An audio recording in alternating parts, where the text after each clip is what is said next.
Welcome everybody to a brand new Poker Player Lot podcast. I'm your host Andreas Fröhlich, and today's guest, I quote, is a professional poker player and a recreational businessman. He has been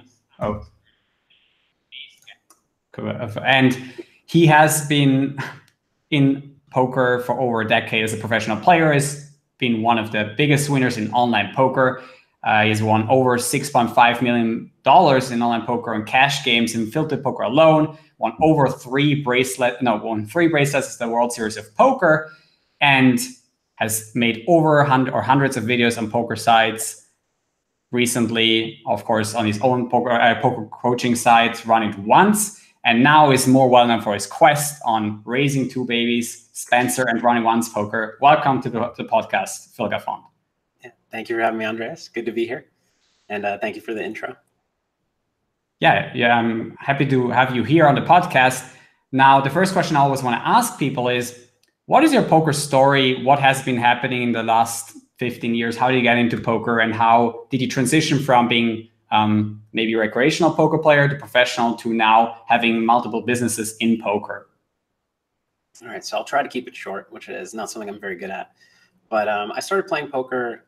Well, okay, I started playing gambling games with friends from like age 12 and all throughout middle school and high school. And we played kind of dumb games that I've never seen since.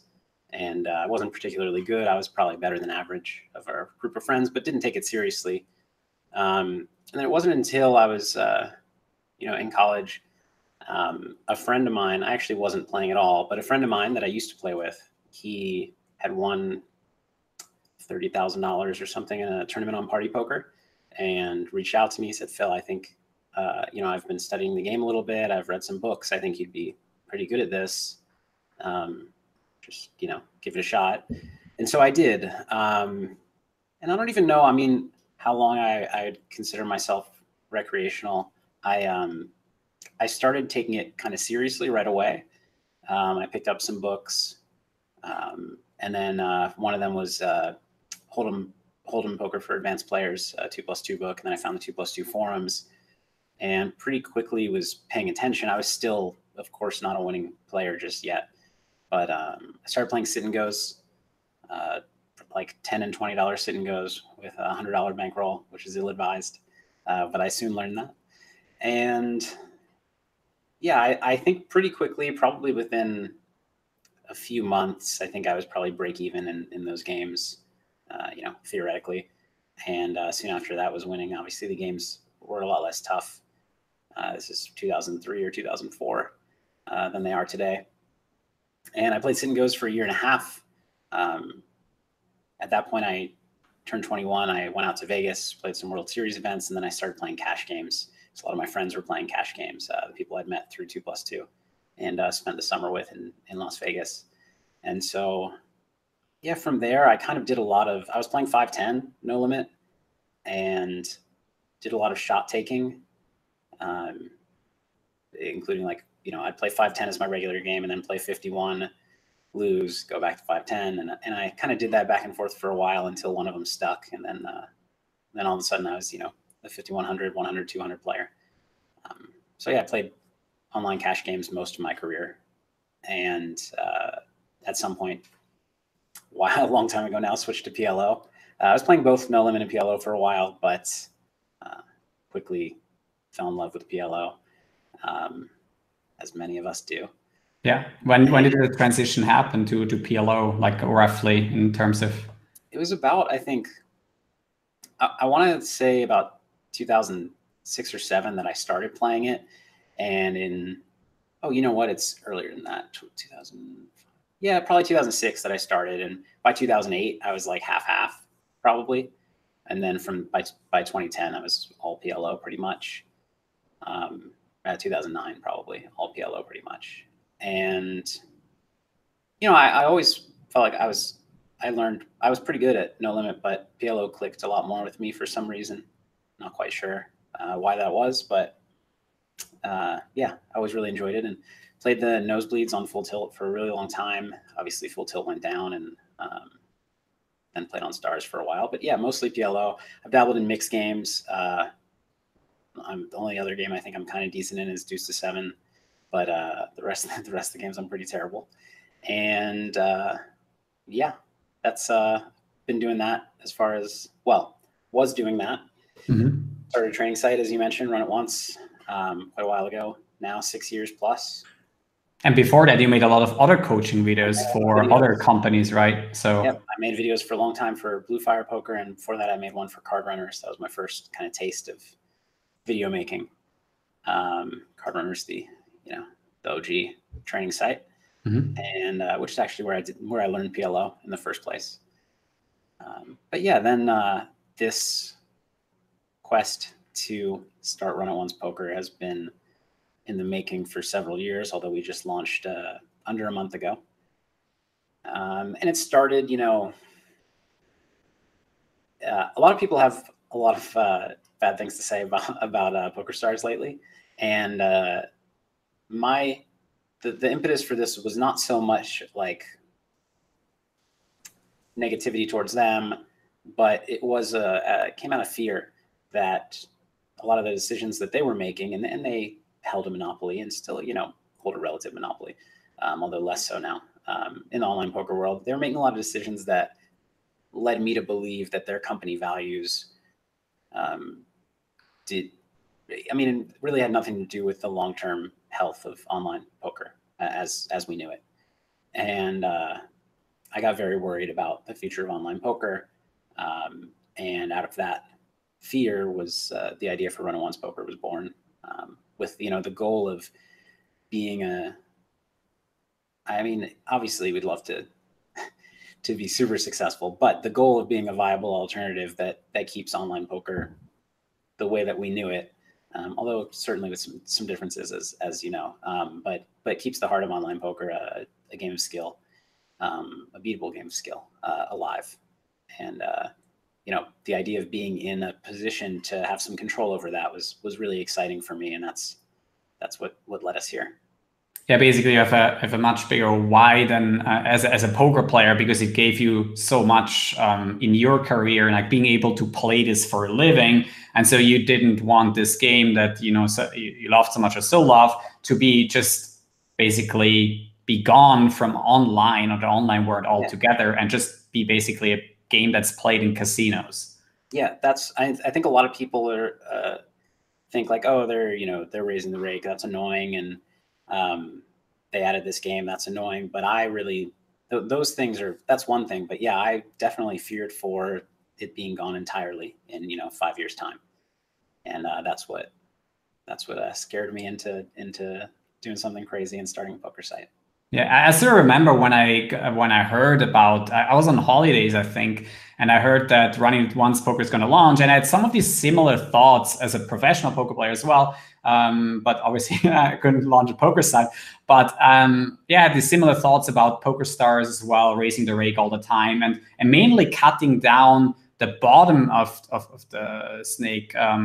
So like as a metaphor, so that poker as a whole wouldn't grow anymore. Also, when you look at the live poker landscape, you can see a lot of older players playing there, and I think a lot of the younger players, they're not getting into those live games because, first of all, there's high stakes. I mean, relatively speaking, for young people. So you see that the average person who plays poker, actually, I think that the young players are not as much in the mix as you might think in live poker, just because of the stakes, and it might have something to do with the way now the 20-year-olds are growing up in online poker. They don't have this large flow of money going into their pockets as it was maybe 10 years ago. Yeah. Oh, yeah, absolutely. Yeah, my generation, quote unquote. How old are you? I'm 30. Okay, so, yeah. I'm 34. So our generation, I think we can say, kind of feels like the last big wave of players, and there's still younger players trickling in, but not at the amount that we were. Yeah, I mean, you can just look around and see like how many people are younger when you're playing live, and if you don't find that many, then it's certainly like that. So when you launched Runitoncepoker at the beginning of February, what were you most worried about the launch? Or what were your expectations, also your hopes, not just the negative, but also the positive? Yeah. What were you worried about, and what were you hoping for? I mean, running a business, it's you're mostly consumed by the worry. It's like 90% worry and well, 95% worry, 5% hope. But you can't, and you need that 5% hope. It can't be all worry. Great. We launched with a product that wasn't complete in the way that we initially wanted it to be. We launched with cash games only, which is a pretty big difference from launching with full slate of offerings. And we launched in beta with a product that still had some bugs, including a couple of big ones. And those were all like the decision to do that, the kind of series of decisions that led to that. They were tough ones to make. I do feel like we picked the right time because I don't know, it's easy to wait too long, especially I think that we would have we as a company, a lot of us are perfectionists, and certainly this a lot of existing poker sites that have been out for 5 years aren't perfect. So it could have taken us a long time to get to what we thought was perfect, and frankly too long. We just realized, eventually it was just we had to do something. The poker world was getting impatient, we were getting impatient. It's very expensive, and we needed to, and like the ability to get out there, get feedback first of all, so that all the work we're doing building the site, we don't take it in the wrong direction because we haven't asked for user feedback at any point. But also the ability to start getting some games going, and along with that feedback, generate a little bit of revenue so that we can speed up development. I do think we found the right time. I think 2 months earlier would have been too early. So there were just some more serious bugs that would have been too frustrating. So, but my main worries were, I had two main worries. One was the software. It launched and performed about how I expected it to. And so on the one hand, I was worried that even if it did that, there are still some issues and people would be frustrated. And I feel like we launched a product that in a lot of ways I'm very proud of. We have a lot of exciting things. I think in a lot of places it looks great and feels really good. But I was worried that people wouldn't see past the couple of issues that there are to see some of the good things. And then of course there's the other software worry that, despite all the testing we did when we opened it up to the real world, people on a bunch of different computers and a bunch of different countries and things that we haven't tried before, something would go terribly wrong. So we faded that, nothing went terribly wrong. And the response is, I would say, a little bit better than I expected. Some people can't see past a couple of things, whether it be, 1 or 2 bugs or, the lack of some features and options that we're working on adding. But most people really, I think, have enjoyed it. And people are having fun playing. So that went well. The other big worry that I had was, we've been building this for so long. The response that we got from the community the whole time is, we're behind you. We're really excited for this. We're going to do whatever we can to support you, obviously within reason. And, based on all of our estimates, we felt like, it was enough people to gain enough liquidity to, have a decent launch. But, we could have been wrong. So my other fear was, we felt like a lot of people were ready to play and would give us a try right away. But what if we're just way off and we launch it, people show up and then that's, because if you have that really bad launch, then nobody comes back, or at least until you have to do something about it to get people to come back. So those were my worries. And I do feel we faded all of that. But there's always more to worry about. Of course, yeah. I couldn't really play on beta back in December. The testing of the beta, the first one, I believe, because I was in Prague and you couldn't play from Prague. But then I got on the first beta tests, and then that was very, very shortly before February you launched public beta. And I also thought that was a smart way to now launch the site, because there's a lot of stuff going on, as I'll cover here on my channel, where I talk about poker, the poker industry, poker stars and party poker, and a lot of pros are swapping as ambassadors. So picking up the pace a little bit, I think is very important. And I also mentioned that someone has told me, who had talked about Runitoncepoker before the launch, that there was a little bit of hype built at first when you basically said you were going to launch the site, and there was actually a lot of time between then and now. And yeah, it's really great that you decided to then launch it now and not wait a little bit more, because now the beta also brought back some of that hype, right? And then launching it obviously helps a lot to also see and get feedback from the community. So yeah, so something that I always wanted to do was, through all of our feature and policy decisions, I wanted to share not only what they were, but share them in a way that I explained why we did what we did, and what the positives were, what we thought the negatives were, and what led us to those decisions. Because as you know, as a player, we've made some unique decisions, and kind of combine that desire with a plan to release some of them over time. And I think there were 8 updates that happened over the course of, I don't know, maybe almost a year, a little less than a year. And that was kind of in an effort to, both share and get the discussion going, get some feedback, but also start to rebuild that hype that we may have lost after taking so long.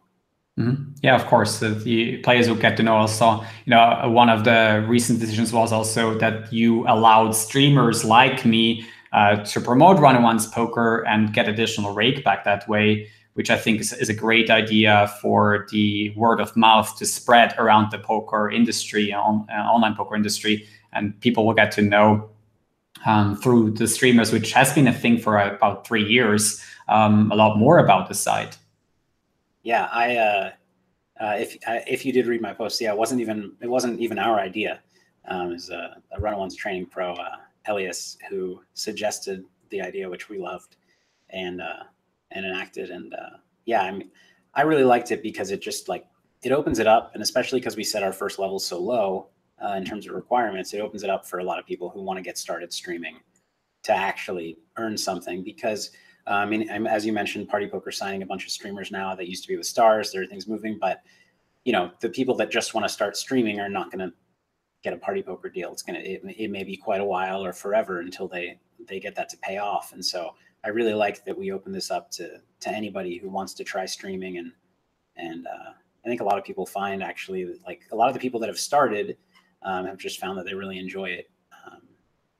Yeah, I completely agree. There's over 30 people now on Discord, I think, in the list of streamers, and for them, it's really a big hope that they're getting something also back for their efforts of promoting this game. Even though it's just to a small audience yet, they have the opportunity to have a couple of viewers and interact with them, talk about what they're really passionate about, and also get something more back in terms of Rakeback. That's a great thing for.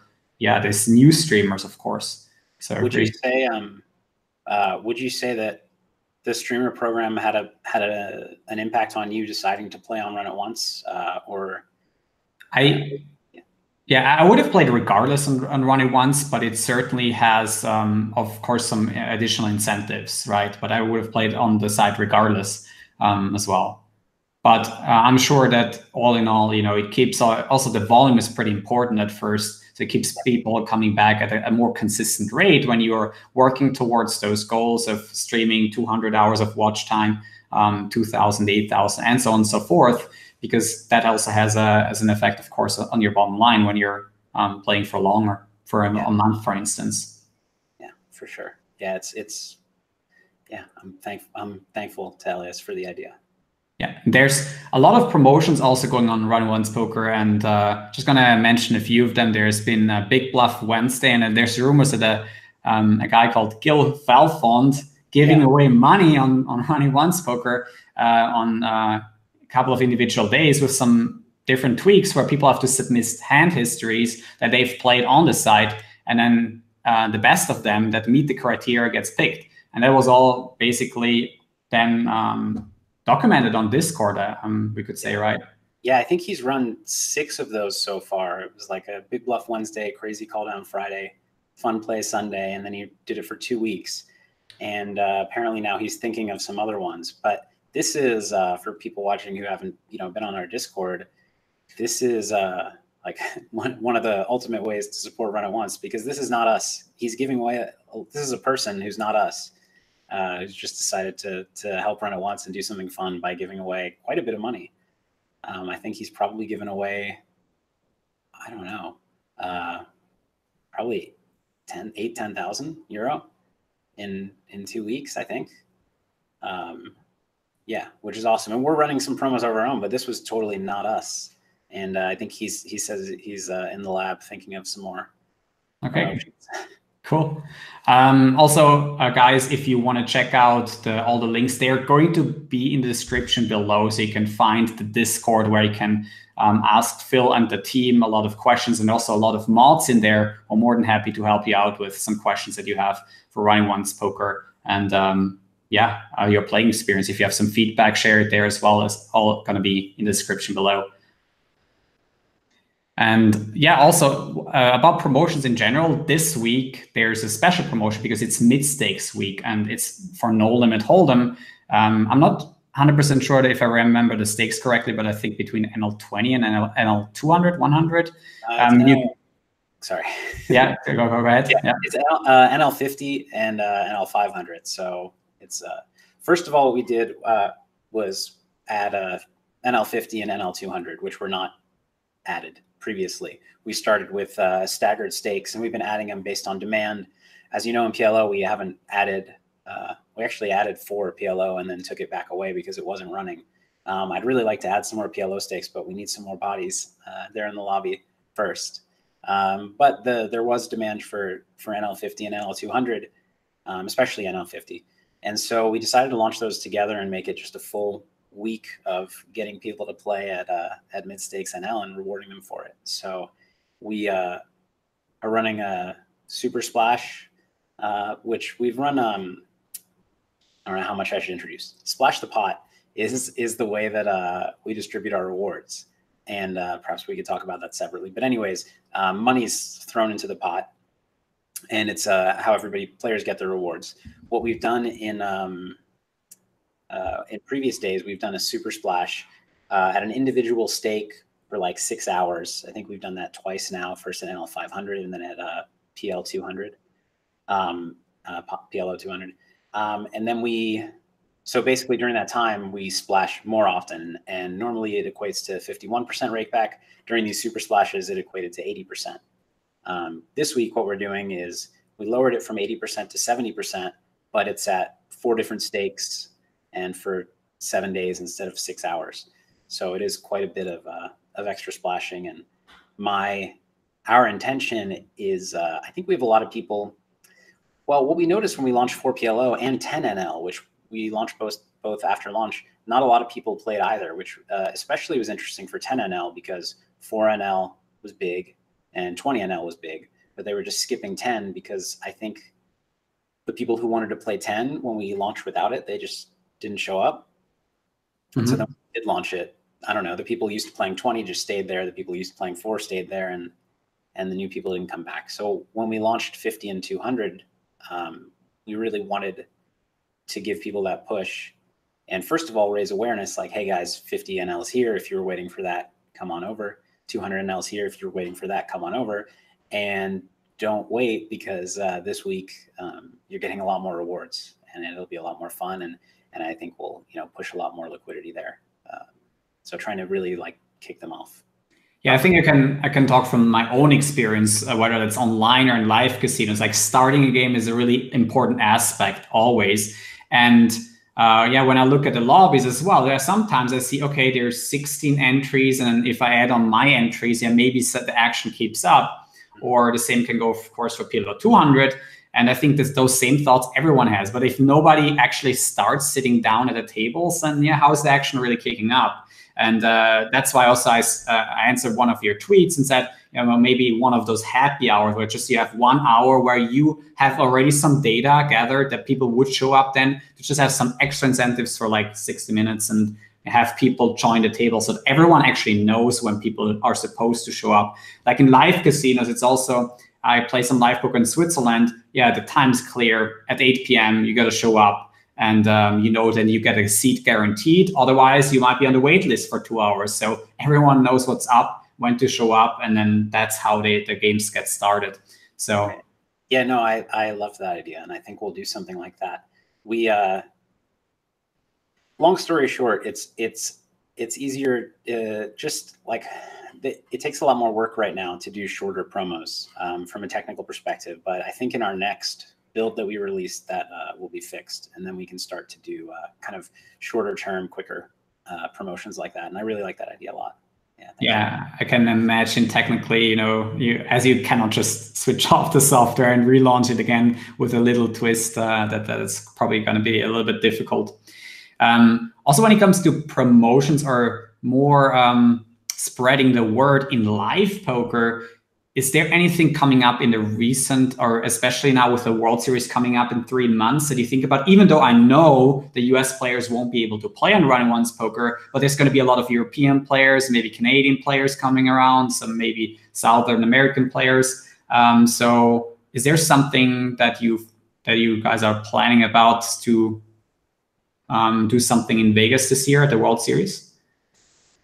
Or you cannot talk about it? Yes, but it's not all the way figured out yet. So my answer is more of a maybe. Something.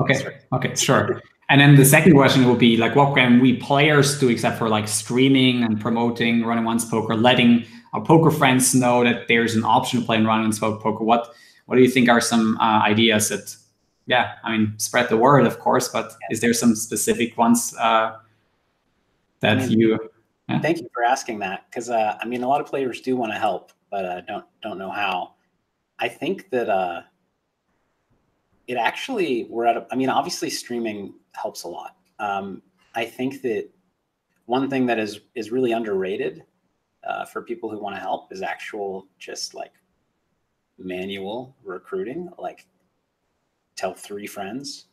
And I think the other thing that helps with that is not just like if somebody sees you stream, they still like, I don't know. I mean, maybe you answer questions on the stream and they learn more that way. But a lot of people, I think there are some roadblocks to signing up. Either they're unsure about the software, or they don't find a deposit option that they're used to, or they see that like their deposits like limit is limited or whatever, and there are a lot of those things that can be solved if somebody with experience is talking to them and saying, oh, you just have to email support and they'll raise your, prove your ID, they'll raise your deposit limit. And, you just, download it here. Here's the promos.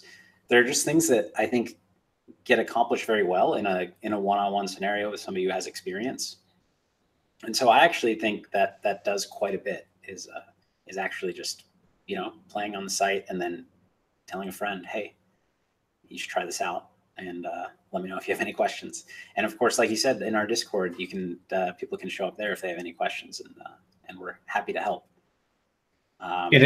That's also what I think was always remarkable in February when you launched, that I haven't seen this way of interaction between the players and basically poker site owner and the support system like it is on Discord. So I think it's much different from others. I've seen it maybe in a similar way with some other sites out there, but at the same time, this is really completely new, and I think that it attracts a certain kind of player as well, who just also enjoys getting like to talk to the site or the support directly and have a really reliable customer support that way, because they're in online poker. I've had also to deal with a lot of shit when it comes to customer support stories. I mean, I've also put them on my channel where I just basically lost $51. It's not a lot of money, but it basically vanished into thin air, and the customer support basically just, didn't take me seriously and just wrote some lines and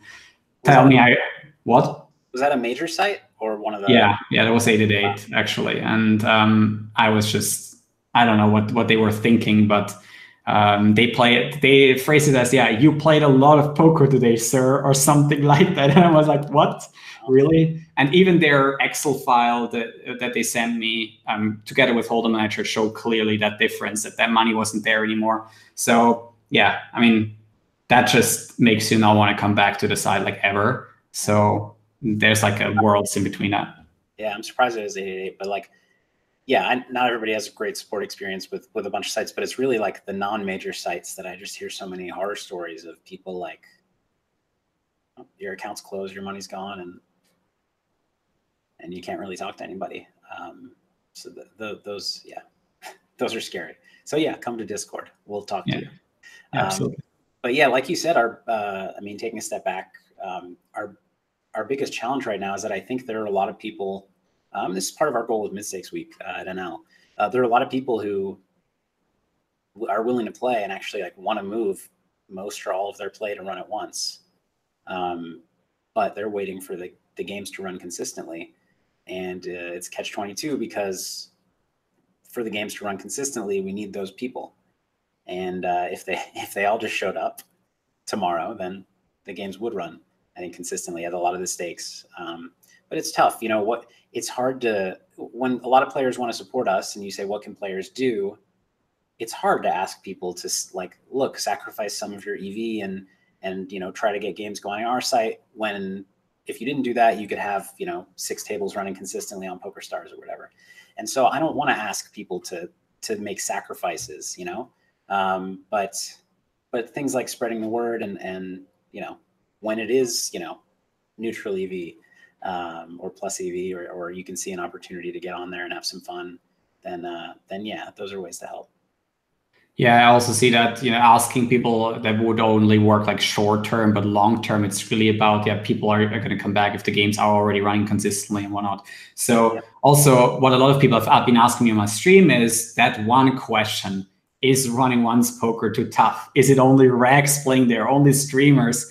Can you still win money at that side? Where are all the fun players in there? And I mean, have you heard that a lot as well, that argument the last few weeks? It's funny.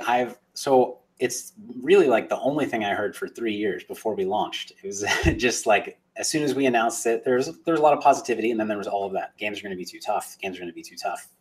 You know, games are going to be terrible. And there was a lot of that for several years. I haven't heard it that much since we launched, and I think it's because the games haven't been too tough. I mean, you have something like, yeah, I'd like to ask you, but yeah, like from the streams that I've watched, some other hand histories that I've seen, and people I've talked to, it seems like the games that do run are pretty good. And in some cases, I mean, it's hard to compare to Stars, especially like to compare 20NL to Stars. I haven't played 20NL at Stars, so I don't really know. But I get the impression that the games have been very good, and in some cases, maybe even better.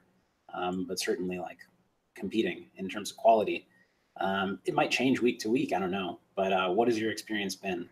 Yeah, I mean, for me, it's very simple. Like, I'm up money after maybe 25 hours of play, which is good. So it's beatable. And also, I basically missed out on like 1,400 euros in splash pot equity on PLO 50. Like, didn't get any of that. I had like a 400 big blind splash pot and 1,000 big blind splash pot. So I would say definitely, you know, I've seen a lot of mistakes as well. So all in all, not like capturing maybe that 51% yet of the Rakeback. Even though I've probably run good in the terms of like how big the splashes were, I didn't capture it in the end. And yeah, people also told me, well, they are worried that they're not going to get the 51% of Rakeback. And then I always tell them, like, if you pay attention to the splash pot, maybe want to just quickly introduce it before I say it. What is a splash pot exactly that a Rakeback, or you've just mentioned it briefly, that it's the Rakeback system, but how does it look like? And maybe you could give a quick introduction to that. Cool. Yeah. So what we do with the Rake we collect is we give 51% of it back through these splash pots. So basically, before a hand is dealt, I guess I'll just get into the mechanism that does it. If there was Rake collected in the previous hand, you basically take that amount of Rake multiplied by 51%, and then you kind of, you know, there's an algorithm. You basically spin a wheel for what gets splashed, and sometimes it's 0, sometimes it's 1 big blind, sometimes it's 1,000 big blinds. Anywhere in between, not anywhere in between there. There are several, you know, intervals in between there that it can be. The majority comes in 1, 2, and 3 big blind splashes, and definitely at the lower stakes, you see a little bit more of the bigger splashes and a little more 3s than you do like at higher stakes where you see more 1s, just due to, you know, Rake differences. But yeah, these serve as antes pretty much. They just drop into the middle of the table on us, and you play poker for them. And, you know, in short, what we wanted to do here was give everybody an equal chance. You don't need to be, you know, a 6 table and grinder to have our top Rakeback tier. and you can play for the first time ever and be getting as much rewards as everybody. And then there are also some other auxiliary benefits of like the main one that I like is a bot deterrent, because it makes the game less bottable. But that's probably, again, a separate conversation. Yeah. But so the pots get splashed. So yeah, some of them, like you said, are really big. Most are small. And I do think that it's a question I've got a lot, and mostly from people who haven't played, but some people who have played are worried too. What if I never win a splash pot? Will I get, like, I don't get any rake back? And a couple of examples I gave that haven't really done the trick, but it's kind of, let's say that we're playing heads up. Let's say no limit hold'em to make it simple. And every time that one big blind is splashed, I just shove 100 big blinds. I'm going to win more of the rake back than you are, right? I'm going to win. You're going to fold usually, and I'm going to win. But you're going to win more EV. And that's in theory, because of the splashes, that you're winning more EV, because I'm playing them badly. I'm playing them too loose and too aggressive. And so a lot of people are concerned, they want to track how many of the actual, gold splash chips they've won. And, eventually you'll be able to, but it's not really the whole story, because what it's basically just done is made the game bigger on, on us. It's kind of similar to adding money to a tournament prize pool. And, if you didn't win the tournament or didn't cash in the tournament, you didn't get any, but you still get the value. The EV is added, and, everybody has the equal shot at the beginning of the tournament to capitalize on it. And the best argument I just saw somebody else make on 2+2 was, if you never win a pot at all, then you never pay any rake. And it's kind of the same thing. Like, yeah, technically, if you don't win the splash pots, you're not getting the rake back, but it's still, you're competing for it. You're still playing poker for it, and your EV is there. And yeah, they're mostly small splashes. You'll see a lot of them. You're not going to a lot of people are worried that all their EV is tied up in these 1,000 big blind splashes, and they have to go all in, and I agree. I mean, when it comes to splash pots, to me, it just adds a strategic element to the game, where what you also have to figure out. And yeah, in one way, it's going to favor the stronger players, but how can you be mad about it? It's just a new game or a game element that gets added to it, and everyone else is somewhere else. I mean, there's rumors out there that some people are running sims on it, but also, if you pay attention, not only you're a better player, but also pay attention, and you're not basically distracted, then you're automatically going to get more than 51% over the course of 3 months. Of course, if you're just watching Netflix on your right monitor and you're not paying attention to splash spots, you might always miss out on those 3 to 6 big blind spots, and maybe just see it if there's a 500 big blind splash. Right? So if you're doing that, of course, you're not going to get 51% of rake back. But there's always going to be people out there who are not going to capture nearly as much just because they don't pay attention. And if you do that, you actually get much more than 51%, maybe 60% of rake back, just because you're paying attention. And that's, I mean, when you compare it to obviously not getting, or getting like 15 to 20% as a low volume player, that's a lot more. And you don't have to be, a grinder, basically, which makes the whole system very equal for everyone. And of course, is favoring attentive and stronger players. So that's my take on it. Yeah, even that, I mean, I agree in theory, but even that, like, let's say there's a terrible player, and instead of splashing the pot, we just put his rake back directly in his account. So we put 10 euro in his account. He goes and sits down at 10 and L. Doesn't he also have a disadvantage then with his rake back, because he's going to play poorly with it right after? Like, I feel like, yes, the worst player is going to have a disadvantage just in general, and the fact that they're going to adjust to splash pots a little bit worse is true, but it's still like the money that they're there to play poker, and so getting to play poker over it. And I do feel like, but yeah, I feel like it's done a lot of good things. I think it actually really does loosen the game up. I think some people get a little carried away, and there's also the nice effect of, after a big pot, the next pot is more likely to be splashed, and so somebody loses a big pot, and then 3 big blinds get thrown in the next one, and some fun stuff happens. So I have been, this once again wasn't my idea, it was somebody else on the teams, but this is one one of the ones I'm most excited about. And yeah, I'm biased. Yeah.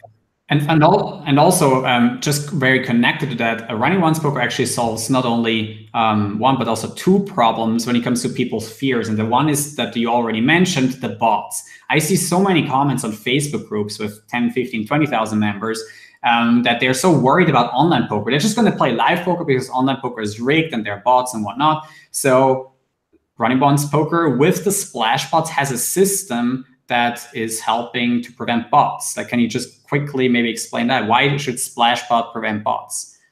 Yeah, so a bot, the way that bots are usually built is kind of in the same way that solvers are run. They run a bunch of simulations, they run solver, and then they have a strategy, and that strategy is set. But that strategy is based on the rules of the game. I think a lot of people think bots like make decisions at the table. They calculate their equity and their pot odds and things like that. That's not what bots do. They just perform a strategy that is predetermined. And for every different anti-structure, an entirely new sim has to be performed. So, I mean, first of all, if you had a bot, it would have to recognize and differentiate between the size of the splashes.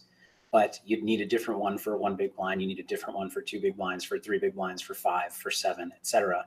And not only that, but we splash 1 through 1,000. Yes, usually for most stakes, it's like in 8 different intervals, but we'll change what those are over time. So you can, build it to work for 1, 2, 3, 7, 15, 75, 200, and then we can change them to, 1, 4, 8, 12. 25, 110, etc. And so a lot of things, I mean, I guess maybe like this maybe makes it sound scarier than it should, but for a lot of people that aren't too familiar, but botting is a real threat, and people who make, like, programmers are powerful, and it's very difficult to make something unbottable.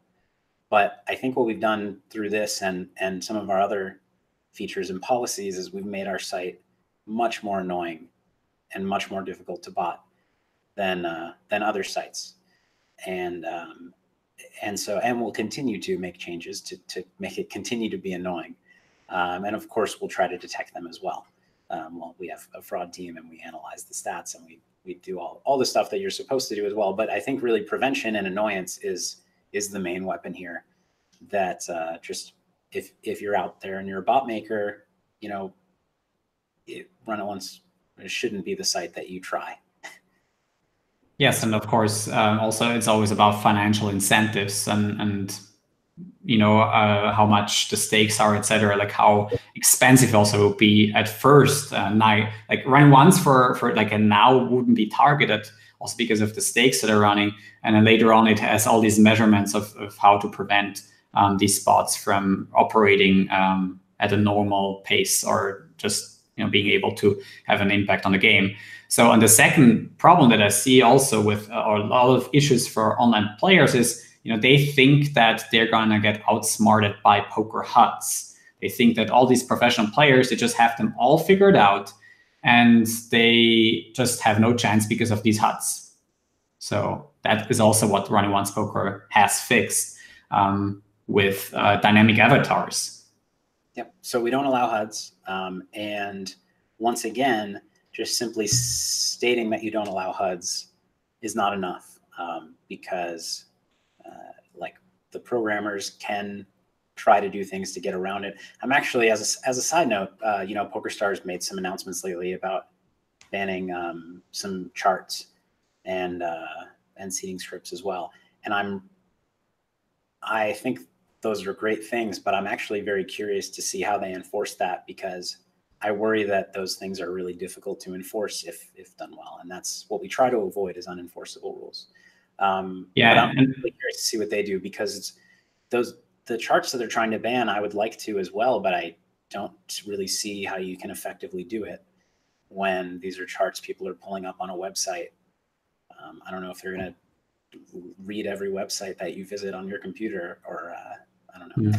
I think that whole thing with it being enforceable is extremely important. I think sometimes it gets also completely ridiculous. Like first of all, I can just have I don't have to even have it on the same monitor, like the website, I can have it on my laptop here on my left. I can also print out some charts. Like, it doesn't make any sense. Like, if I have a shoving chart, to like not allow that, or just some basic pre-flop chart, it makes no sense to ban that or try to enforce that, because you can, first of all, print it out, second of all, have it on another monitor or another computer.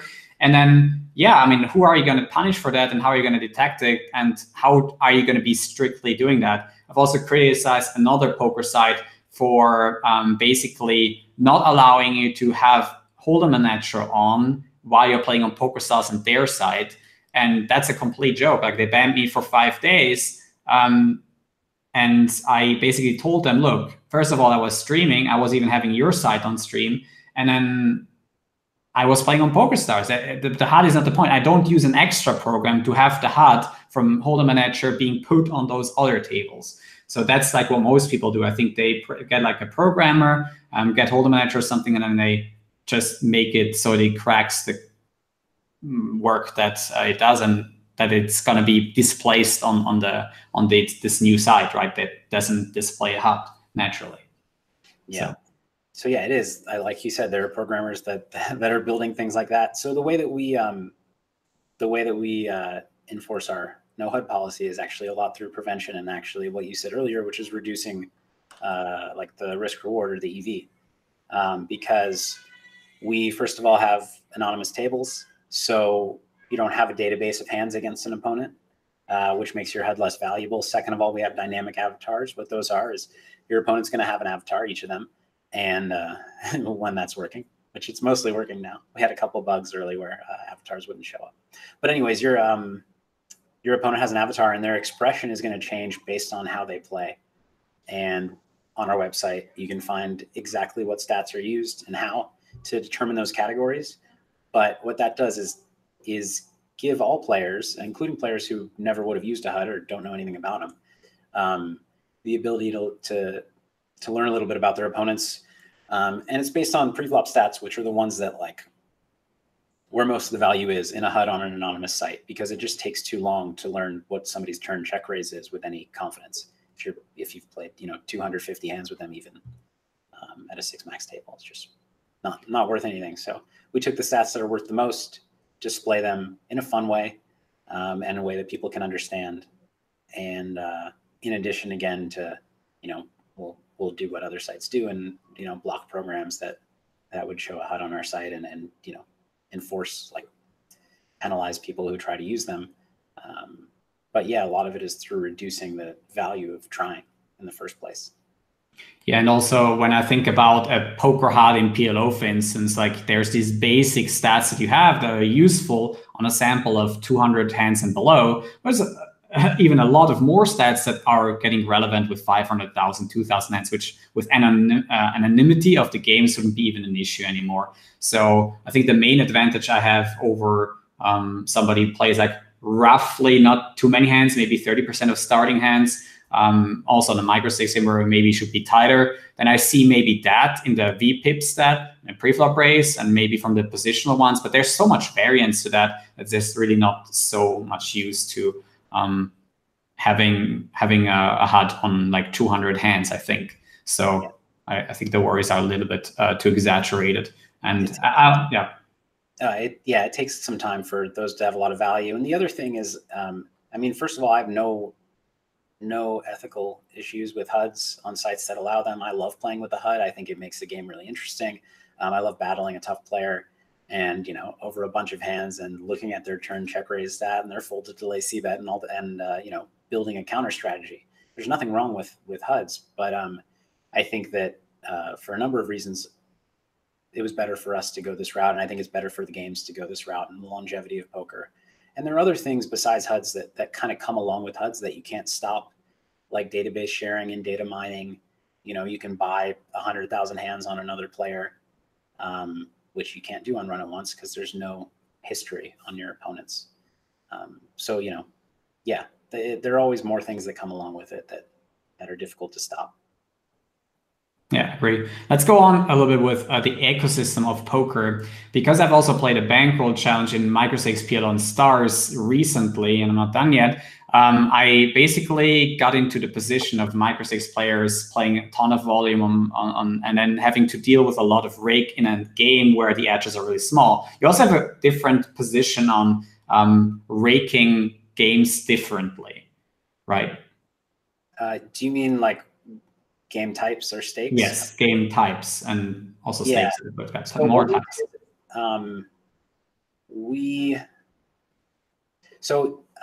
As you know, like you can compare a rake, percentage and caps from one site to the next, but you don't really know like what exactly the difference is until you have a bunch of hands. Because if you want to translate it into big blinds per 100, it depends how the game's played and things like that. We have run those numbers internally. We don't publish them because it's all based on estimates, both of our own games and the other sites' games. But we do believe that for all but like the 50% plus tier on Party Poker, we're beating Party Poker and Stars at all the stakes, but we beat them by more at micro stakes and by more at PLO. So micro stakes PLO is, I think, where we had the biggest difference. Or also, I guess high stakes on Stars is raked more heavily than high stakes on Party Poker because they stopped giving rewards to high stakes on Stars, and it's easier to earn rewards high stakes on Party Poker. But anyways, yeah, I mean, all of these decisions that like what we started with, we need more information to be sure. And some people say, well, couldn't you lower rake even more? I think this is still too high. I don't know. We need to see what our data shows. But we'll be building a large database of hands and analyzing that later. But our assumptions were that the smaller stakes are raked too high on our competitors, and actually the larger stakes are not necessarily, or if so, not by as much. And that's based on, basically based on game beatability more than anything else. But game beatability, and then like kind of profit margin for the site on different stakes, and we want to try to make them kind of equal in those respects. And yeah, so PLO, obviously PLO has a much bigger big blind per 100 rake than No Limit because flops are seen more often, pots are bigger. I think honestly, and you may disagree, because I think a lot of PLO players do. Honestly, I feel like the difference in rake between PLO and No Limit is not as big of a problem as some people think, because PLO is kind of just a bigger game. Like 50 PLO is just a bigger game than 50 No Limit. And so when you look at big blinds per 100, 50 PLO is gonna rake, let's say, twice as much, but it's really like twice as big a game almost when you look at just like it equates almost more to like 100 and No Limit. And we believe, but of course we don't know until we have a lot of data, that the win rates kind of support that.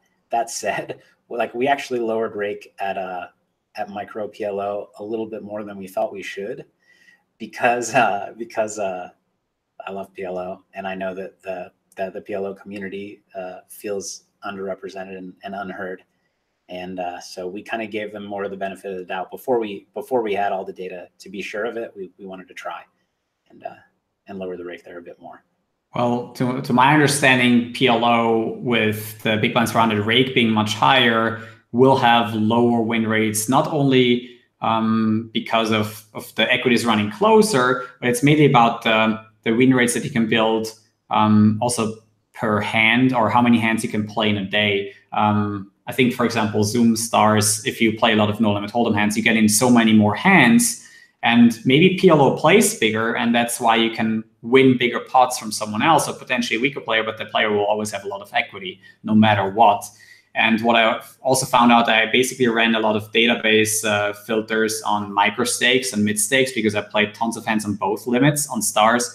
And I found out that certain hands in PLO as a 4-bet, for instance, just performed so much poorer on micro stakes. It was even surprising me. I knew I'd have to tighten up my range a little bit, but then I just found out that I'm performing so poorly with those ace, jack, jack, X single suited type of hands compared to the mid stakes. Whereas whenever I found somebody making a bigger mistake there, every percent counts at some point when you reach that rake cap, but it doesn't count on PLO 10, where if you have that 4 or 5% equity advantage, you basically have nothing after rake is taken out, unless you get Rakeback, of course, which reduces the amount a little bit again.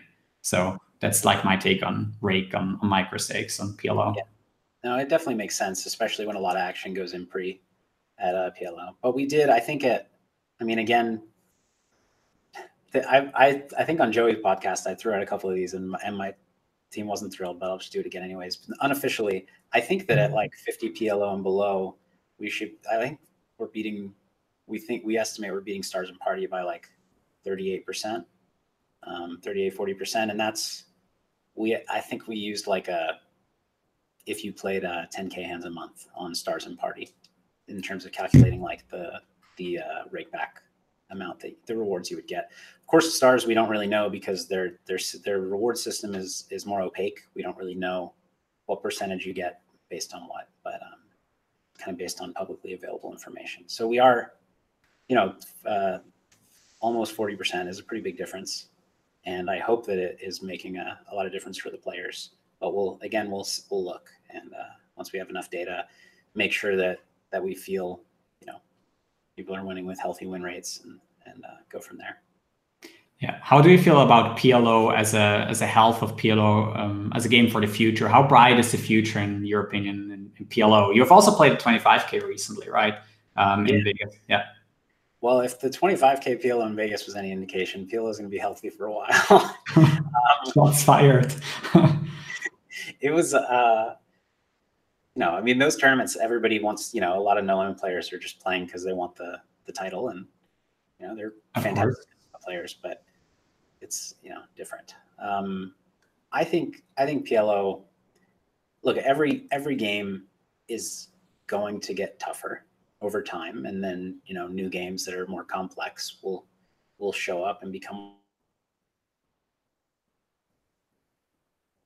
I think PLO certainly has a lot more of a future than No Limit in terms of length of time that it's still healthy. I still feel like even with look, PLO now has solvers that work for PLO, and they have for a little while, and there are people who are teaching it and selling courses and solutions and everything. And honestly, my personal opinion is that people are not nearly as close as they think they are to executing optimal PLO strategy. And, that goes not just for the fact that it's so complex and hard to just like process and execute, but like one thing that a lot of people do is they'll see somebody make a play on the flop that is not solver approved.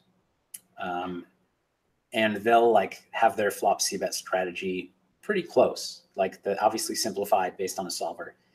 But the thing is, your flop strategy, if it's, you're executing a very close to optimal flop c-bet strategy, and then you don't play the turn and river optimally because it's just so much bigger, like the value of those flop plays depends on the way that you're going to play future streets as well. And so I think people end up, seeing somebody make a c-bet they shouldn't make, and they're like, oh, I know better than them. But there's only so much EV, in my opinion, that you can gain by executing one small part of the game tree well. And I think the full game tree is so big and so complex in PLO that I don't even know. Like, I think that if people are not actually using bots, that they're using their own brains, I think that it's going to be very, very hard to like ever be approaching optimal. I think that there's still going to be, for quite a long time, a lot of room for the player who is actually, obviously studies theory, but is making some intelligent adjustments in the moment on their own and doing some intuitive thinking as well. I think there's still a lot of room for that.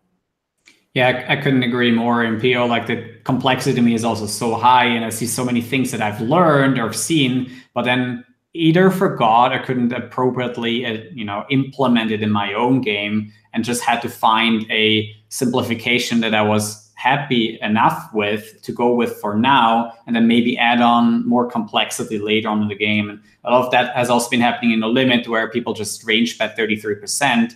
On the flop, just to have the whole game tree simplified.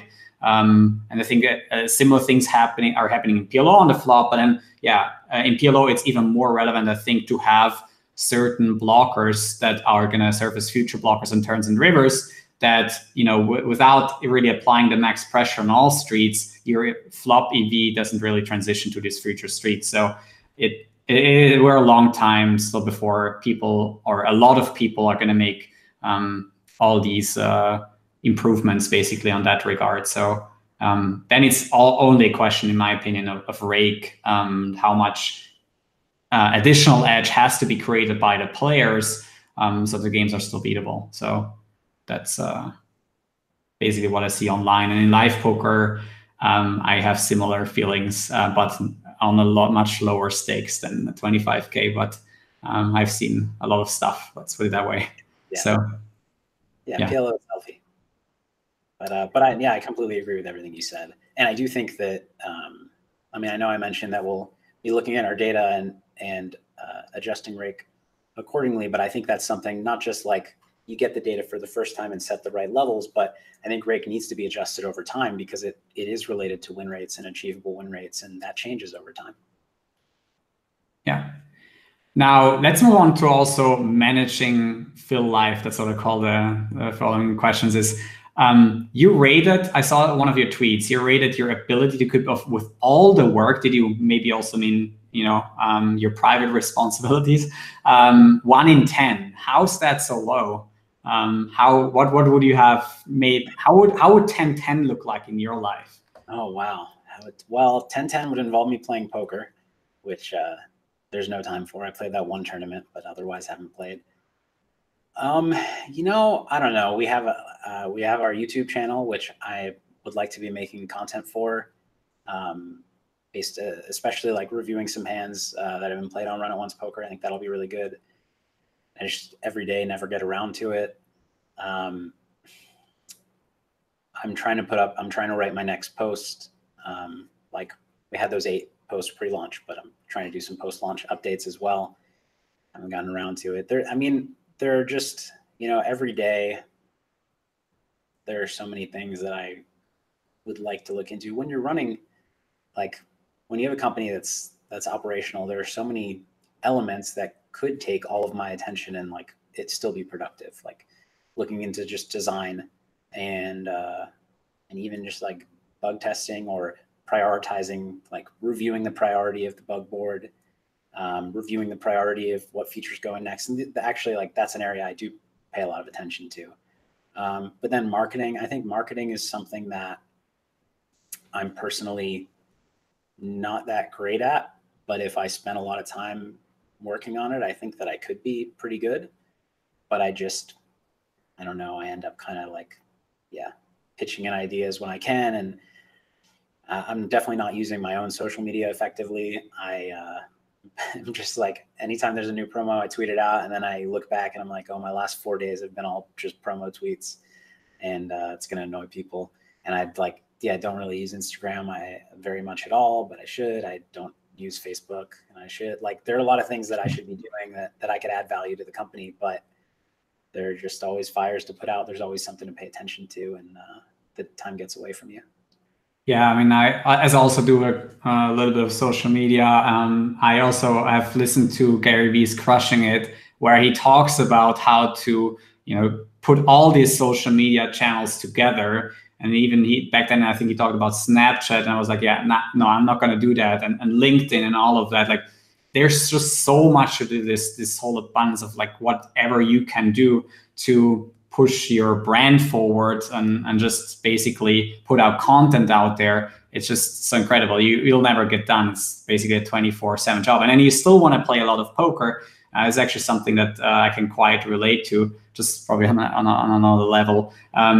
But yeah, this is definitely something. I also thought of content in general. I saw you made a couple of YouTube videos on Runitoncepoker, and I think it is. How would you say like that effort going to that compares to some of your other tasks? Because sometimes, yeah, it's really that content has to reach like a certain kind of people, and then all of a sudden a lot can change. Even for Runitoncepoker, if it reaches a community, let's say somewhere in a country where a lot of people might deposit on the site and come get to play, and if you reach that one person who watches the video, then the algorithm will just spin the video up, and then it just reaches that and that and that other person as well. So you just get that whole viral exposure out there. So yeah, it can change a lot, I think. So what do you think about that? I don't know why this is, but any kind of like, I've made so many training videos that like recording a video like that is very easy for me. For some reason, adding a video camera, like my training videos, I've done a couple on webcam, but most are audio. For some reason, when I add the camera, this level of perfectionism comes in where I'm like, okay, well, this is going to be like a published video on YouTube, so I need to get the lighting perfect. I need to not look terrible. I need to have like, okay, should it be this? I need to edit it perfectly or have our editor like, I don't know, something blocks me, because it's not that I like care that much about how I look, but it's just like, I guess there's some visual perfectionism that comes in that has just, prevents me from ever starting. And I think I just need to get over that and release something. I don't have a perfect setup. So like where I am right now, I don't know, you can see like this wall behind me, my desk, I have 2 desks and they're set up to like back me up right against a wall. And I can't really move them. So, I mean, whatever, it's fine. I feel like if I do like, once I make like 10 of them, then I'll start to get the hang of it and it won't be so hard for me. But right now, I have all these ideas for videos I want to make, and I just like, my perfectionism is holding me back. Yeah, I think when it comes to making YouTube videos, a lot can hold you back. That comes from you as well. I certainly I still have a lot of these problems. Also, people have been telling me to up my game with my background, etc. So there's always things to optimize, and sometimes it's all about then at least for me to get out the content and basically just create value for people watching it. And that's what my main focus is, because I know there's still so much room for me to improve on that, so that this background back here won't really matter all that much. So I shouldn't really think about it the same as too much appearance thoughts. So I just have to do in the end and put out that content and just keep really consistent. So do you have a consistent schedule? Consistency. I commit to at least having like 1 video a week. These days, I probably make 2 or 3 on average. And I just also, I'm a little bit dependent on poker news and what comes up in the industry, but I think people are going to watch. There's so many variables and so much different interest in certain things that I talk about in my channel. So there's a lot of trial and error going into this as well. So, and I also love having these podcasts, because I know that they certainly, I enjoy them a lot and I get a lot of value out of it. So I think people will automatically benefit from it too, because I cannot be that much different from a poker player. So if I enjoy it a lot and I am interested, at least some people out there who will care and be interested. And the question is always, how can I reach other people who are at a different stage that I have been before? So I also try to reach those people and make it a poker channel that's talking about a lot of other things. So yeah. So do you feel that that like, without obviously knowing every aspect of the business, do you think that's like YouTube videos from me would be a good use of my time? Like, would have a pretty sizable impact? I mean, like, our channel's not that big yet. I don't know. I haven't checked it in the last like month, but we have a lot of like high quality, well edited, like professionally edited videos, but we don't have a lot of. I think people haven't responded to them that well. I think they'd rather I just like review strategy or talk about something directly to the camera. But I don't know. I guess I just need to start and see how people respond, and then maybe if it does start to help our channel a lot, then I get the motivation to keep going. Yeah. Just haven't gotten around. I haven't like. I think it's very tough to get a grasp of the longevity of you making those videos and what it will mean over like 6 months or a year on YouTube, and how many people you can reach that way. Because yeah, it's a different platform from Twitch. But I think as you have a lot of streamers talking about it, like, yeah, what's going to happen at the same point on YouTube and on other platforms like Instagram, people are just getting new into poker, and maybe Facebook ads and Instagram ads, like how many people can you reach through that with, you know, a relatively small budget. Maybe I couldn't obviously have like a payoff metrics for that because I'm still somewhat new to social media as well. So I think, yeah, having someone understand marketing and SEO, I mean, I bet you got someone in the team who can maybe have a little bit of assessment of what's GTO in that sense. Yeah, we do. People don't really push me to do anything because I'm the boss, but but they're like, it's true.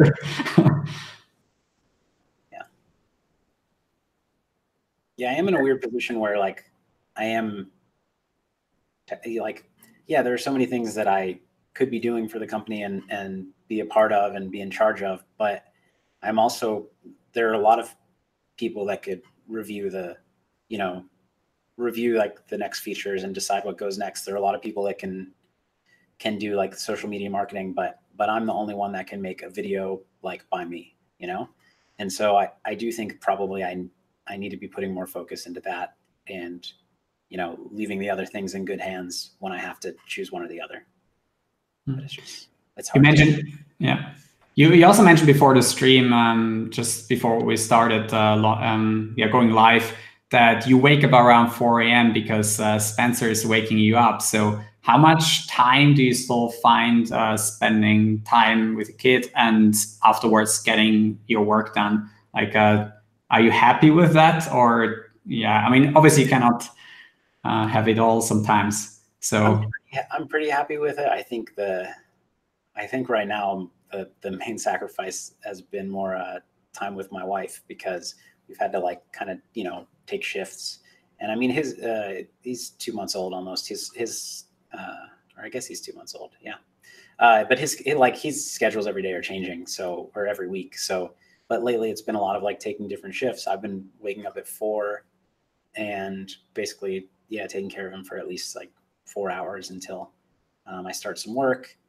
And then I work until, I don't know, somewhere between like, well, usually now lately till 4, and then I join my wife to put him to bed. He's been going to bed early at like 4:30 or 5. He's just started sleeping kind of through the night, which is good. And then I usually go back to work for a little bit and then go to sleep, or like we'll eat dinner with my wife and then go back to work and go to sleep. Okay. So she's so at least, yeah, losing out on my.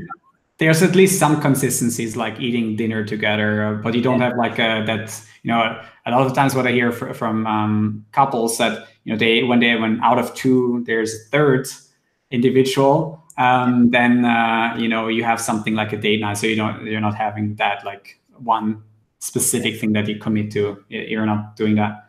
No. And what we used to always do is I would still work really long days, but then we have dinner and watch TV for a couple hours, and just that's gone for now. Okay. But you know, his schedule will change and ours will too. And I'm happy about like the progression from January to February to now March. It's getting better. And now that he's getting on a better schedule, I'd like if he shifted his schedule a little later. And so I wouldn't have to wake up at 4, and I could then stay up a little bit later, spend time with my wife. So we'll get there. Okay. I'm sure you'll figure it out. Yeah. I mean, it's all good things. Like, yeah, I love him. It's awesome being a dad. I love the company, and it's very exciting that we're finally live. It's just timing has kept me very busy. Yeah, two at the same time. But that's, yeah, I can see it gives you a lot of energy having those, yeah, both your family and your business. That gives you a lot of, because you're so excited about that every day. So you just have a lot more energy going into that. Yeah, it's so much more. And speaking like about the business, especially, we were pre-launch for, 2.5, 3 years, 2.5 years, I think. And while things were exciting, there were definitely periods where it just kind of dragged, and, we were getting stuff done, but it wasn't very fun.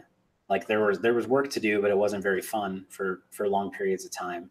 But now there's more work to do, but it's all exciting. It's stressful, but like, yeah, you're seeing things in action happen right away. There's always, data to analyze, and, let's check to see how it's going today. And yeah, there's just a lot more excitement being live for sure. And so it's easier to do more work. Okay. You also mentioned just before we went live that you might want to talk about, what the playing experience was. Is there something that I now left out maybe a little bit that you were interested in, because you mentioned having a discussion about what the playing experience was, that we weren't talking about it as much, that you would want to? You talked a little bit about the game quality, and you felt it was okay. Given that we're still in beta, how has it kind of performed to your expectations? What are basically what I was saying is, I don't want you to feel like, because I'm your guest, that you have to only say good things. I do want to hear about, because you're not just a podcast host, you're a player on the site, and you've played quite a bit and streamed quite a bit. So yeah, I'm curious what you think, where you think we should focus, or things that have really bothered you, or has it? Okay. Yeah, sure. I mean, in my first week, I thought that a lot of more things were going wrong, so that are now not anymore. And first of all, there was like that bet slider to me, especially when I bet over 3 streets. Sometimes on the river, I wanted to bet pot size and PLO, and then unfortunately, I bet like 1 big blind with being in my bluffing range. But it also happened obviously to other players, and I would have benefited by it as well. And we sometimes forget about that. But that's certainly something that was frustrating, and that would have made me play less in those days. But then obviously it was still beta launch. I knew these things were going to happen, and they were going to be natural. And also I thought that, still, you got also some refunds on the software crashes that I had. So that was dealt with really quickly as well. So there wasn't really anything, where we thought like cheated or something afterwards because you lost money. Because when you had a server crash, I also was worried about like, maybe it has to do with Windows, or maybe I'm like one of the few people who have a server crash, but I've found that some others have as well. And then later on during the month, that got less and less of an issue. And the last time I streamed the 2.5 hours, I had almost, I didn't really recall something that bothered me while playing. So I was just playing for 2.5 hours, and it was all fine. It was working out. And then it's just a question about how much action is there. Do I get to play as many tables as I want to? Are players showing up? And when that's all given, I'm happy to play. I mean, these days I play maybe between 2 and 5 hours a day, because I'm producing a lot of content. But when I know in the evening the games are going, I am happy to play and play a couple of PLO tables, and then also stream it like most of the time, and sometimes a little bit off stream. Cool. Yeah, the bet slider was maybe the worst or second worst bug. I'm pretty sure we got it fixed. I don't want to say for 100% of people, but I think we did. And then stability. There were big stability fixes. The first week we had a few crashes, and knock on wood, haven't had any lately. And the other one, you didn't mention like the sit out, sit in bug, which we still have, but is very, very close to being fixed. But what about because the software is a lot different than the average, and I think a lot of my impression, or what I hear from a lot of pros, is probably the smoothness, or from the betting and the slide. I mean, no, so not the. I mean, so not the slide. We're making some slider improvements too. Yep. No, I feel we made a lot of efforts to make the game a little more fun feeling, but a lot of pros I know don't care so much about that. They just want to play, and earn their EV. Do you feel like, you know, outside of those issues that you mentioned, the experience is enjoyable, or do you not care so much as a pro? Well, as a pro, of course, yeah, the bottom line is important. And I mean, for me, it is, I'm used to stars mainly. I also have had, yeah, some issues like playing on other sites because stars was always so smooth with the software. I always enjoyed having a HUD and being able to take notes on players every day and then creating more edge that way, just improving. And then I think what I'm really looking forward to on Runitoncepoker is once I will get the hand histories, because that's for me is definitely mandatory that I have an option to at least get the hands in the end, maybe 24 hours later, and import them in my holder manager and then see what I've actually done, see whether I actually was getting in the money well or I was just running above EV and whatnot, and improve my poker game there. Because that's like the other part of poker. Like I can obviously improve at the tables, take better notes, create all these micro edges, which then I'm now not able to anymore in Runitoncepoker, which is fine. But then the minimum is definitely then afterwards the software work that I can do after the sessions 24 hours later. And there's also an additional element of seeing the hand histories of your opponents, seeing what they've done, learning more exploitatively as well, where the folding thresholds are, what the river call downs were. That is certainly extremely interesting to me as well, because it opens a whole dimension to learning the game itself, which has only been available on Bovada or what it was, Ignition or something, where you can see the hand histories afterwards. Yeah, cool. Yeah, it's coming. Yeah. We got all your hands saved, don't worry. That was another one. We actually thought we were launching with it ready to go, but another one of those last minute things that didn't go as planned. But yeah, to that too. Yeah, I mean, now I also want to get to some questions in the chat. Maybe I hope some of you guys that have been asking are still there. Steve Bird has been asking a couple of questions about Splash the Pots. Is it sustainable long-term for players' bankrolls because of the swings probably? And do you think non-regular players have where they have to risk everything whenever it happens? Yeah, so did you have to go all in and you have just these massive swings and you have to be better bankrolled for that? So what would you say to Steve? I mean, Splash the Pot, when a pot is splashed, it makes the game bigger for that hand. It's the splashes where you have to go all in are pretty rare. They happen, but you know, it's a lot of like giving back 1,000 big blinds. We can't do that every hour that you play, certainly. So like those are very rare, but they do add variance. We actually want to make some changes to the big splashes to reduce the variance there a bit. But for the small ones, you know, it makes the game a little bit bigger, but it does so for, you know, let's say it varies based on stake, but let's say like 1 out of every 10 hands or something. And so let's say that it's 1 out of every 10 hands, and then the average splash is like 2 big blinds, which I'm making up right now. I could find out the real answer, but I'm making it up. So then really like you're playing double the stakes once out of every 10 hands or something like that. So it increases the average stake that you're playing a little bit, but I don't think it's a very big difference. Of course, at smaller stakes where it splashes more often than at higher stakes, so it is a bigger difference there, but we're certainly not like 1.5xing the stakes and 1.5xing bankroll requirements on it. Yeah, maybe like 25-30%-ish. It could be increased or something like that.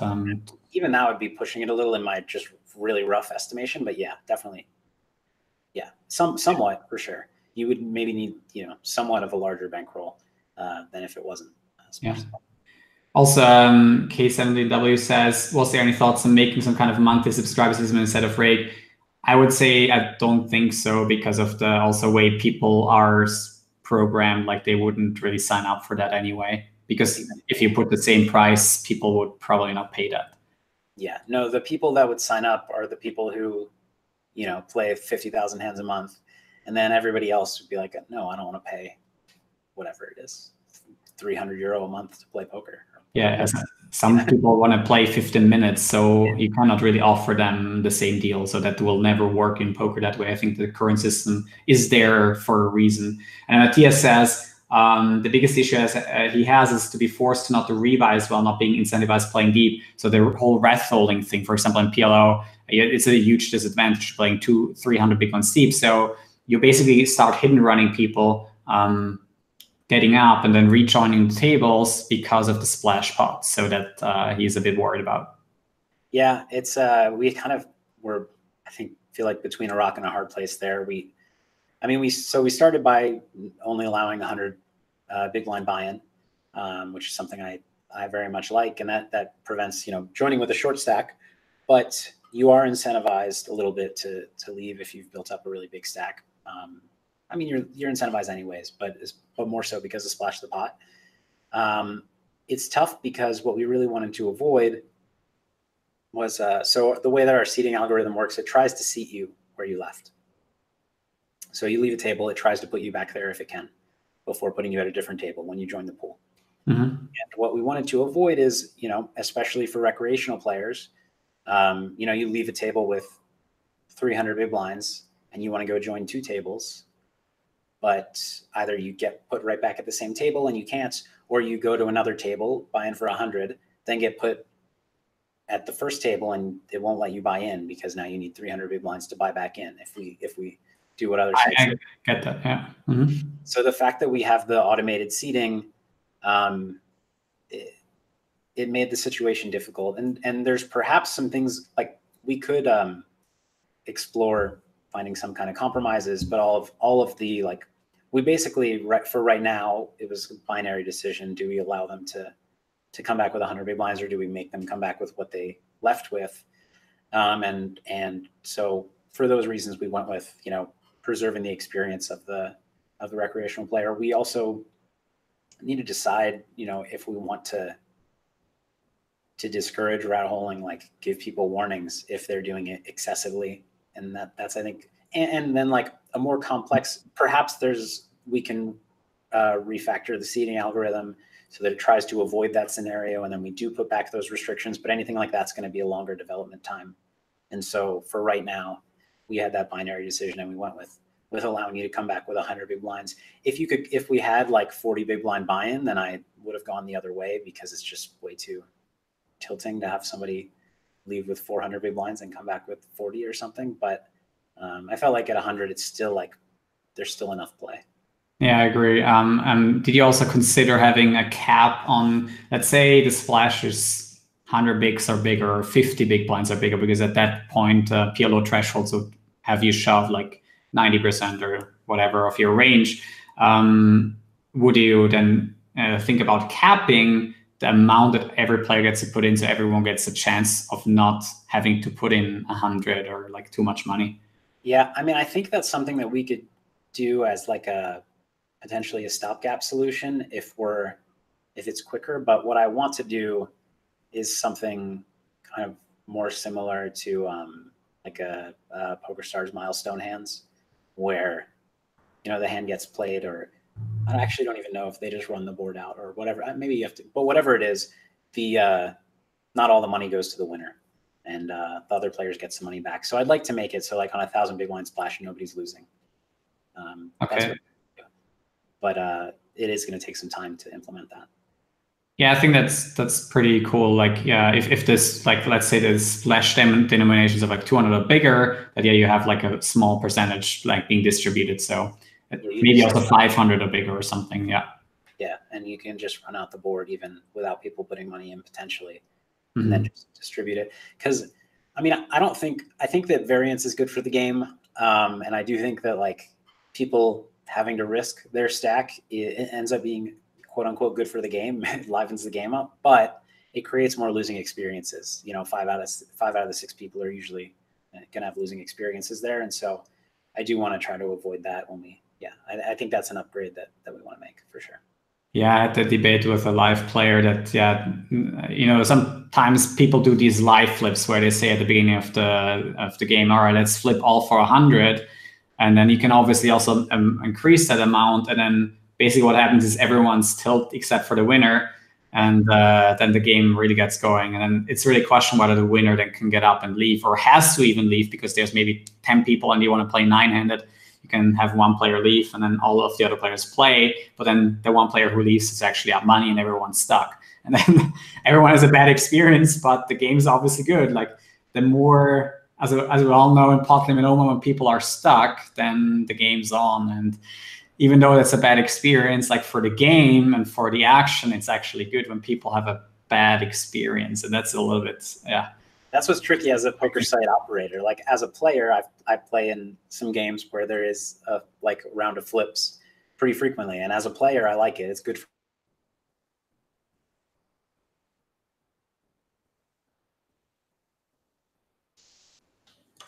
A little bit a disconnect here.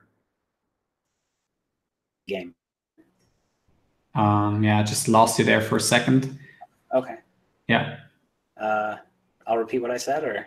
Yeah, go ahead. Yeah, I think it won't be on the podcast otherwise.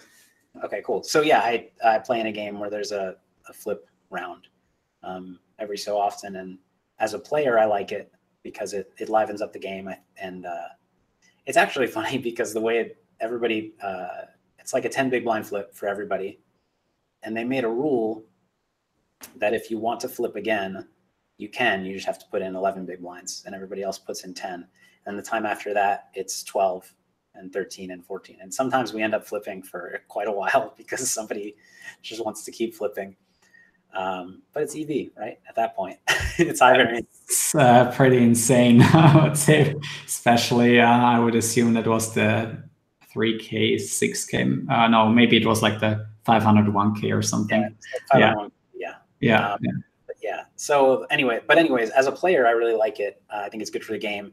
As the person, as the poker site, not everybody will feel the way that I do as a professional, liking that it livens up the game. A lot of people will have a bad experience, and that's something we want to avoid. Yeah. Eric is asking, what are your thoughts on heads-up poker online? Do you have any ideas to make it less predatory and more fun? Yeah, he says Zoom seems like a good solution because then you get like random opponents and you kind of bum hunt as much. Yeah, so Zoom, I think, is the best solution that I've seen.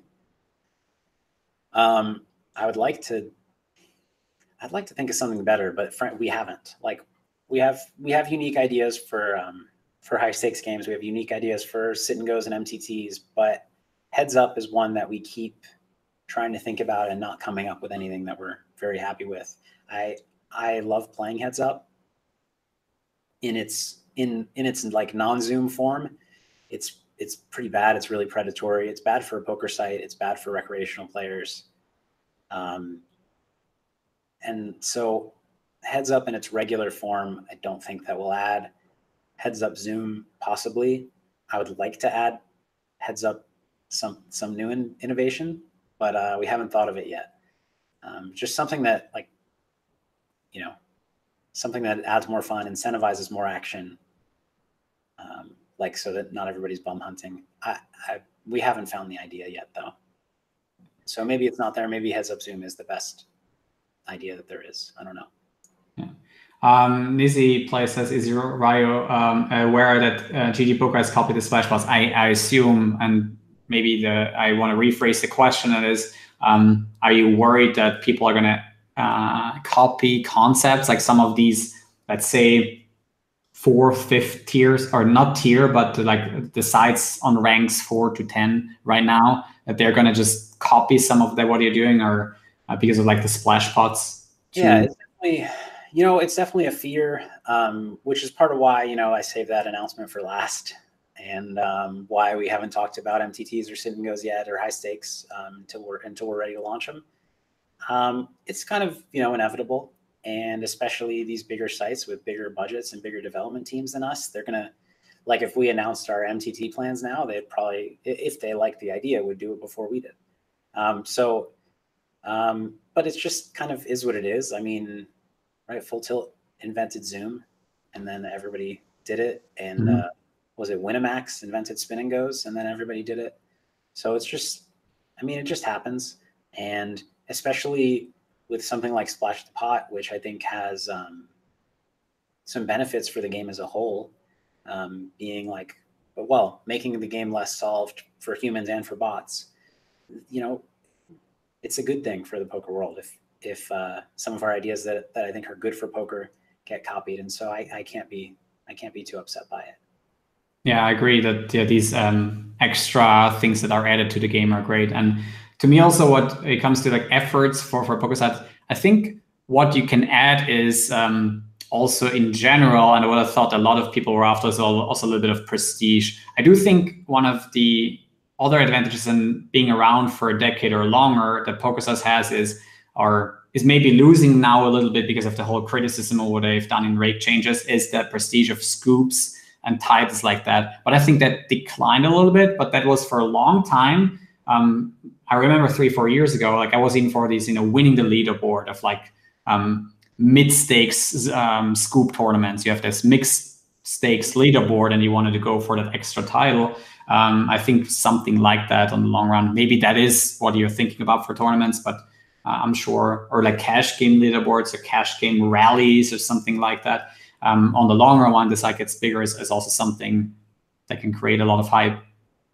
I do, yeah. I like leaderboards a lot. We've kind of limited ourselves by being anonymous. So,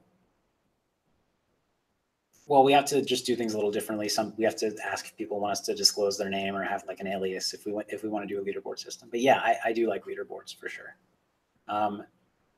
I don't know why I just thought of this, but back to splash pots for a second.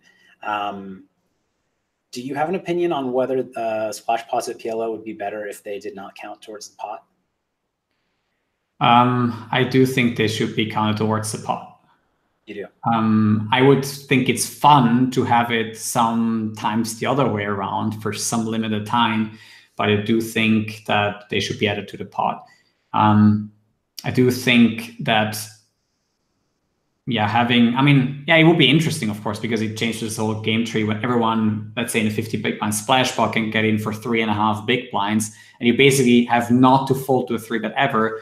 But then it also makes it like a huge gamble, I guess, because it's basically just that you create a certain SPR on the flop, and basically you just have to assess uncapped ranges of the 3-bet caller, and then the 3-better has a obviously the other way around has a more narrow range where the bottom of his range is left out. But at the same time, it's just going to create like the 3-bet caller is an uncapped range, but he's always going to call because of the price and the pot odds. So I don't know if that's like, and then you just have like a similar spot like in a re-steal situation, I would assume, where if you're out of position, you mash pot a lot with the medium strength hands and basically try to force out your opponent or getting him to pay with bad hands. Yeah, so I don't know. Debating it, and we've had a lot of feedback on both sides. I lean towards liking it. I thought about it actually when I played that 25K PLO, because they have a 1 big blind ante that like just from the big blind. So it's not 1 big blind each, but it's 1 big blind ante, which is like a 1 big blind splash pot where it does not count pre-flop, they count it post-flop. And I don't know. I think people didn't adjust to it well. I thought it was more interesting. Like it made the game looser because you should defend more from like small blind and big blind in general. I thought it was fun. And what I noticed sometimes on streams, and I guess I've done testing. I can't play on the site against real players, but I can play on testing against our staff. And I sometimes don't like if there's like a 3 big blind splash and the open is to 6.5 or whatever, and I just can't get in with my hand that I want to see the flop with. So I don't know. I think that it's not like a wrong answer, but maybe you could have the lower splash, but actually I would feel much more okay with the 1, 2, and 3 big blinds, because I think there would be still folding if that is the case, right? So if you raise and somebody 3 bets, even though there's like some additional money, maybe there will be some fractional folding. But then if it's like 10, 20, 50, 100, and so on and so forth, then it just makes more sense to me to have also, there's like a threshold, maybe especially in PLO, where you have to ask yourself, well, do I still fold hands? And I think for people to figure that out, that's also fun. Like maybe you have 10% of hands you should still be folding in a 6-way pot because the equity is just so much crap. Whereas that doesn't well, it happens post-flop, I guess, in some way. Yeah, but I think that also creates a different scenario. Maybe for different sizes that it's different. Yeah. Yeah, I think that's what I would want to do too, but I think that's like not something we could do quickly. So I'm wondering if quickly we should switch it to not counting for all, and then later, like we talked about, for the bigger splashes, do something different, and then I don't know, for the middle splashes, I don't know. But yeah. Yeah, I mean, if the bigger ones get changed anyway, then maybe that scenario, like the smaller ones, I would even, I would actually like not having that count towards the pot, because in the opens and the 3-bets are already so big. So it does also, I think, I'm pretty sure it makes it a little more solver resistant if it's doesn't count. It's like I don't think that any can do that. It's hard to say. When you have just some more dead money, you can, like in Monk, just put in like some dead money and then have it resolve. Well, but dead money that like you can't open. I don't know actually. Okay. Yeah, I guess it's just like open 3-bet, and then just because of the dead money, then the price changes, and yeah, I don't know. It's might be better for bots that way then, but it's probably a smaller issue. Yeah, cool. But I'm also not quite sure. So no, I was just curious. Yeah, guys, if you have any more questions, if you're still in there, let's see if I find another one. Yeah, a lot of people are asking for countries like Australia. I've seen there's Sweden. If you have any news for like someone now, you obviously would announce it right away. So it doesn't make sense to like announce something now. What about the same about crypto deposits and withdrawals, I guess? Yeah, we're working on that. We're working on a couple licenses, but working on crypto deposits and withdrawals as fast as we can, as fast as they'll let us. Yeah.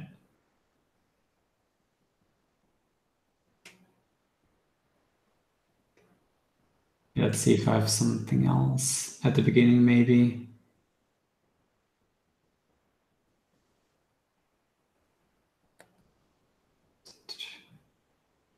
Yeah, I think we covered most of the questions that were in the chat. So let me see.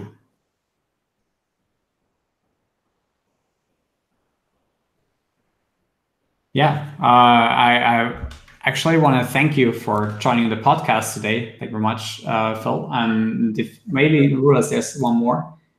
Yeah, exactly. Rulas asked me this before. He wanted to know from you, like, what's the most important skill for professional poker player, in your opinion? It's good. Wow, most important is tough. Maybe give it top 3 or top 5. Yeah, I'll say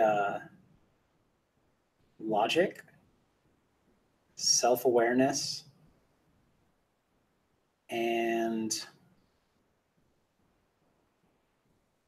I'll just give it top 2: logic and self-awareness.